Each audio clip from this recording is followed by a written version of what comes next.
بسم اللہ الرحمن الرحیم۔ السلام علیکم ورحمۃ اللہ وبرکاتہ۔ عابد راجہ چینل کی طرف سے آج میں اپنے دوستوں کو روزہ کھولنے کی دعا اور روزہ رکھنے کی دعا بتاؤں گا۔ روزہ رکھنے کی دعا یا نیت یہ ہے وَبِصَوْمِ غَدٍ نَوَيْتُ مِن شَهْرِ رَمَضَان، اور میں نے رمضان کے کل کے روزے کی نیت کی، روزہ کھولنے کی نیت۔ اللہم انی لک صمت وبک آمنت وعلیک توکلت وعلی رزقک افطرت۔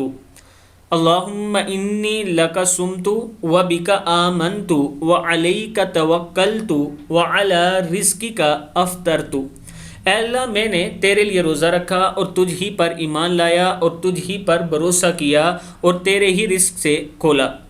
میں اپنے دوستوں سے گزارش کروں گا کہ اللہ تعالیٰ سے افطار کے ٹائم آپ نے یہ دعا ضرور کرنی ہے کہ اے اللہ ہمیں رمضان ٹھیک اسی طرح گزارنے کی ہمت اور توفیق دے جیسے رسول اللہ صلی اللہ علیہ وآلہ وسلم اور ان کے صحابہ گزارتے تھے۔ یہ دعا آپ نے ہر افطار کے ٹائم کرنی ہے اور امت کے لیے بھی ضرور دعا کرنی ہے۔ السلام علیکم ورحمۃ اللہ وبرکاتہ۔